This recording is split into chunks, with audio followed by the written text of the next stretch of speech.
2026 World Cup highlights, the match-by-match breakdown. Hey everyone, welcome to The Explainer. Today, honestly, we are just throwing the standard agenda right out the window, because there is simply no time to waste. We're jumping straight into the fast-paced, hard-pounding action of the 2026 FIFA World Cup. I mean, the scale of this tournament is absolutely unprecedented. It's spread out across this massive geographical footprint of the United States, Mexico, and Canada. And all that sheer travel, plus the crazy variety of climates, it's going to test these teams like never before. From staggering upsets and historic milestones to just some of the most beautiful football you will ever see, it is already delivering. So strap in as we break down the crucial results, the jaw-dropping stats, and the unforgettable moments from these opening group stage matches. Right off the bat, we've got to talk about the number that's defining literally everything this year, 48. For the very first time in FIFA World Cup history, the tournament has expanded to a massive 48-team format. That translates to 72 group stage games, and it introduces a whole new host of debutant nations hitting the pitch. But more importantly, it fundamentally changes the dynamics of how you actually win this thing. The path to the trophy is now this grueling, brutal gauntlet. So the big question hanging over every single match is, who's going to have the tactical depth and the sheer physical stamina to survive a tournament of this unprecedented scale? And, does this open the door for a legendary Cinderella story? Okay, let's dive into this. Group A kicks things off with an incredible clash of former hosts, taking us right into the heart of Mexico City at the legendary Estadio Azteca. It's Mexico, the perennial CONCACAF powerhouse, squaring off against a hungry South African squad desperate to make a statement. And listen, this is not an easy place to play as a visitor. You're dealing with a deafening, completely hostile crowd and the imposing altitude of Mexico City. That thin air notoriously drains the legs of visiting teams, giving El Tri one of the most formidable home field advantages in the entire sport. 2-0, and that advantage was on full display as the final whistle blew with a decisive 2-0 victory for El Tri. Mexico completely controlled the midfield right from the opening minute. They dictated the tempo, suffocating South Africa's attacks before they could even really materialize. The roaring crowd just kept pushing them forward, leading to two brilliant clinical finishes that essentially put the game to bed early. It was a commanding performance, securing 3 crucial points to kick off their tournament and setting a very dominant tone for Group A. Estadio Azteca hosts its 3rd World Cup. Mexico holds the record for most tournament losses with 25, and South Africa is looking to rewrite history after their 2010 exit. There's just a really fascinating layer of history behind this specific matchup. First off, the Estadio Azteca just cemented its place in football lore, officially becoming the first stadium ever to host matches in 3 separate World Cups. But it's not all glorious history for the host nation. Mexico actually entered this tournament holding the all-time record for the most World Cup losses, at 25. They are desperate to flip that narrative. Meanwhile, South Africa came in trying to shake off the ghosts of 2010, where they suffered the heartbreak of being the first host nation to be eliminated in the group stage. Unfortunately for them, the Mexican altitude and attacking pressure were just way too strong out of the gates. Transitioning rapidly up north, we land in Dallas, Texas for a massive Group L showdown. England, the 1966 champions, versus Croatia, our recent finalists. In fitting with the local mantra that everything is bigger in Texas, this matchup inside the colossal Dallas Stadium felt exactly like a heavyweight title fight. You've got England looking to finally bring football home, taking on a fiercely formidable Croatian squad that's built a modern reputation on deep tournament runs, an incredibly physical midfield, and just a real knack for grinding out the toughest games imaginable. 3-2, what an absolute thriller it turned out to be. The match concluded with a 3-2 result favoring England, but honestly, the scoreline barely does justice to the drama. The Three Lions showed incredible attacking flair, netting some gorgeous goals, but they also exposed some clear defensive vulnerabilities against a relentless Croatian side that simply refused to quit. It was this chaotic, back-and-forth battle with late-game momentum shifts that kept the massive crowd in Dallas on the absolute edge of their seats until the very last second ticked away. Most penalty shootouts lost in World Cup history. Yeah, hovering over this early victory is a heavy piece of historical baggage. Despite their dynamic start in grabbing all 3 points in regulation, England holds the incredibly unfortunate record for the most penalty shootouts lost in World Cup history. This is exactly why securing decisive wins in the group stage is so absolutely critical for them. If history tells us anything, their fans, and for sure their manager, desperately want to handle business in 90 minutes and avoid relying on the utter heartbreak of spot kicks when the knockout rounds arrive. Moving slightly south, we arrive in Houston, the home of the world-famous Space Center. We've got Portugal, the European powerhouse, versus DR Congo, the returners.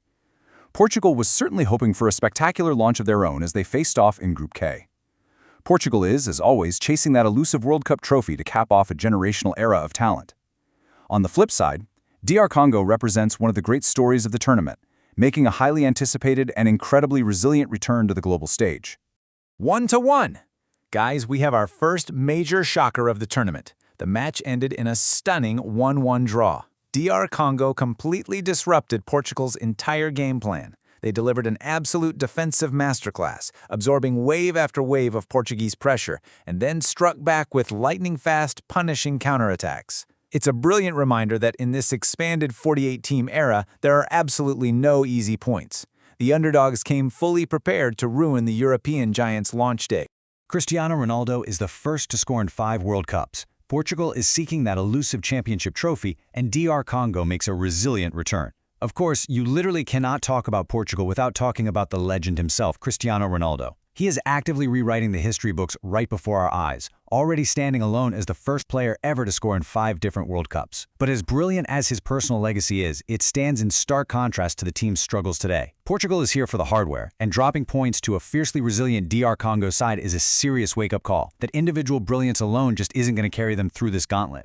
As we continue our explainer, we head out west to Los Angeles, USA, the host nation, taking on Paraguay, the 2010 quarterfinalists. The atmosphere under the gleaming architecture of SoFi Stadium, sitting right in the shadow of Hollywood, was absolutely electric for the USA's highly anticipated Group D debut.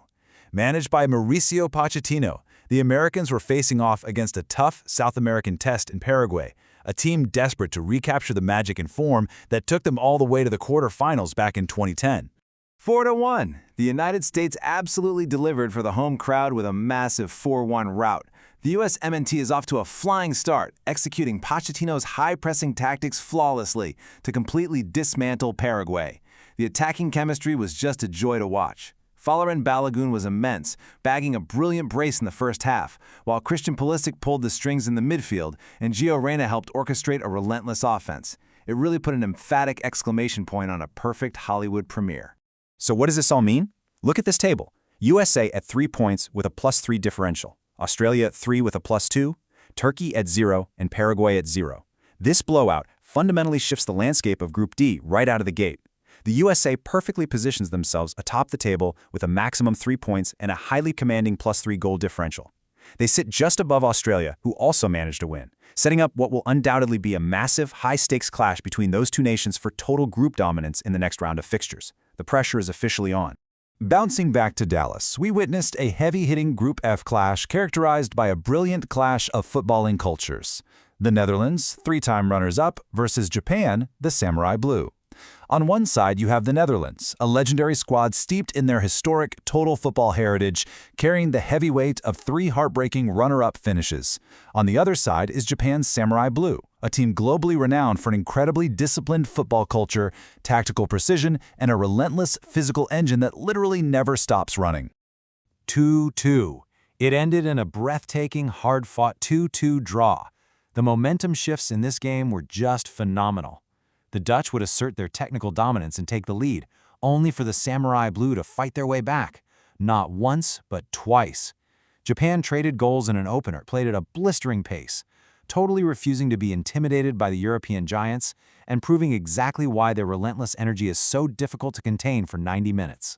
Japan twice comes from behind. They were the first Asian team to beat a South American team back in 2018, and they're 4-time round of 16 participants. You truly have to marvel at Japan's consistent ability to punch above their weight on the global stage. I mean, coming back twice against a team with the pedigree of the Netherlands requires immense mental fortitude. But it really shouldn't surprise anyone who follows the sport. This is a squad with a serious knack for upsetting giants. Let's not forget that historic 2018 win, and they already boast 4 round of 16 appearances. They are a legitimate threat to anyone they face, for sure.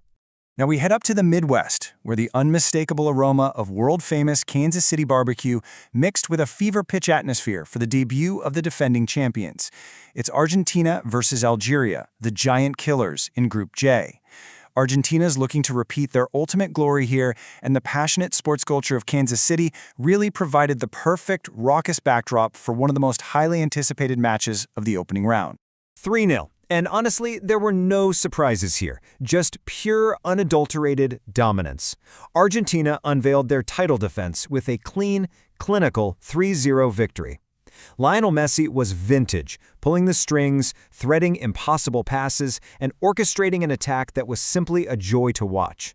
The team looked cohesive, sharp, and super hungry, reminding every single other nation in the tournament exactly why they are currently wearing the crown. The Giant Killers. But hey, let's pause and give some respect to Algeria. They carry a very heavy, legendary nickname. They actually earned this moniker thanks to their famous, shocking upset against the heavily favored West Germany during the 1982 tournament. That history is in their DNA. They stepped onto the pitch hoping to pull off similar, unthinkable magic against the defending champs today, but the Argentine defense was simply impenetrable, completely denying them any chance of a historic repeat. Lionel Messi leads the traveling circus, Argentina holds the record for most tournament cards, and Kansas City makes its World Cup debut. The story of Argentina is undoubtedly the story of Lionel Messi leading this incredible traveling football circus. Everywhere they go, it's a spectacle of epic proportions. But beyond the beautiful play, there's actually a gritty reality to this squad. They hold the historical record for accumulating the most yellow and red cards across tournament history. They bring the magic, but make no mistake, they will absolutely drag you into a physical fight if they need to. It was a phenomenal way for Kansas City to cap off its proud World Cup hosting debut. Moving our explainer out to the West Coast, we drop into the San Francisco Bay Area, set against the iconic backdrop of the Golden Gate Bridge for Group J action. Austria, the high scorers, taking on Jordan, the Neshama. Austria is a squad traditionally known for high-scoring, aggressive tournament matches, and they took on the absolute debutantes of the tournament, Jordan, a team very proudly known by their fans as the Neshama. 3-2-1. Ultimately, European experience won the day, with the final result dropping as a 3-1 victory in favor of Austria. But Jordan deserves massive credit for a valiant effort in their very first tournament appearance. They launched several highly spirited attacks and showed real defensive grit in the early stages, frustrating the Austrians. Eventually, though, the sheer quality and sharpness of the Austrian attacking lines broke through and took total control of the match. Let's move to the timeline and see how this builds, because the group stage is an absolute marathon, and the action is coming at us fast. Looking ahead at the slate, the timeline is packed with massive impending events. The morning sessions will see Groups A and B continue their battles for survival.